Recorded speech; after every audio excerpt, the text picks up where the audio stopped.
Welcome to this episode of Tech Talk with Tom Griffin. I am Tom Griffin. At Tech Talk, we introduce engineers to technology trends, news, and product reviews. Today's technology trend addresses EMI filtering using X2Y EMI filters. Today we have a special guest on our show, Steve Cole, Senior Applications Engineer for X2Y filters at Johanson Dielectrics. Steve is going to address solutions for designs with EMI noise issues, as well as provide you, our Tech Talk audience, with a special free offer, which I will tell you about at the end of today's episode. So stick around. So Steve, tell us about X2Y technology. Well, first, Tom, let's touch briefly upon two common misconceptions about these parts. Although the names sound very familiar, X2Y EMI filters are not X and Y AC rated safety certified capacitors.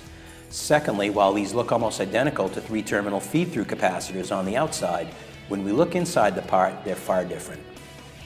The X2Y component technology takes standard electrodes of ordinary two-terminal capacitors and surrounds them with an electrode shield structure very similar to a Faraday cage. The shield structure is connected to side terminals on the component, labeled G1 and G2. The result is a four-terminal, three-node component containing two matched capacitors in a package with extremely low equivalent series inductance. So what advantages can this technology provide circuit designers? So X2Y's multiple component options make it the multi-tool of passive components that really should be in every circuit designer's toolbox. X2Y is the only passive component that can provide both dual-line EMI filtering to reduce conducted and radiated emissions, as well as IC power bypassing to maintain power integrity. For EMI filtering, designers often utilize multiple components to create EMI filter solutions that are unbalanced when combined with PCB mounting parasitics. This could substantially eliminate the reduction of radiated EMI and increase susceptibility to RFI. In contrast, X2Y's balanced, low inductive performance, combined with its low parasitic layout, typically result in a single X2Y component doing the job of many discrete filter elements.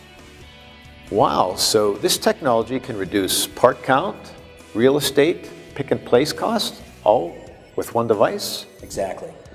So aren't these also effective in power bypass applications?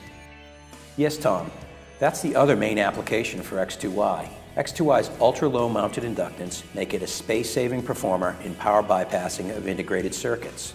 In complex bypassing applications, a single X2Y can replace up to 5 capacitors or remove troublesome impedance peaks of parallel decade value bypass cap arrangements, which are often specified by many semiconductor manufacturers. Can you talk about some specific applications? Sure, Tom. First, there's RFI susceptibility, where offending energy can couple through both IC signal and power pins. In this application, X2Ys have been shown to provide 18 dB microvolts reduction of high-frequency energy created by cell phones. That's a nearly 10 dB microvolt improvement over conventional capacitor filtering. We have a detailed application note on this at our website. That's good to know. I'll put that link on our show notes. In another example, we recently conducted some amplifier IC power bypass testing, where noise signals with very fast edge rates were injected onto the power lines of test circuits, and we compared conventional two-terminal MLCC filtering to X2Y filtering. Measurements at the IC VCC pins showed MLCCs let through 350% more noise than the X2Y filter. That's fantastic. So, where clean power is a concern to any engineers listening, they should take a look at the X2Y amplifier decoupling application note on our website. And finally, we're hearing from engineers about problems with noisy DC to DC converters. A typical engineering approach is to apply LC filtering in the kilohertz switching frequency of the device, but the noise spikes aliased on the switching frequency are actually in the hundreds of megahertz range, and that's the X2Y sweet spot. We've had very good results on both radiated and conducted EMI after applying X2Y filters on noisy, non-isolated DC to DC switchers. So what other information does Johanson have that might be of interest? We have a large number of app notes on our website, too many to mention here, but there's a couple I want to touch on. There's a detailed study on common mode filtering with compelling data showing X2Ys providing 10 to 15 dB improvement in high-frequency filtering compared to common mode chokes. There are 5 application notes on DC motor filtering, and that's becoming a very hot topic in both automotive applications and with handheld appliance makers, which must meet CISPR's 14-1 Titan EMI requirements.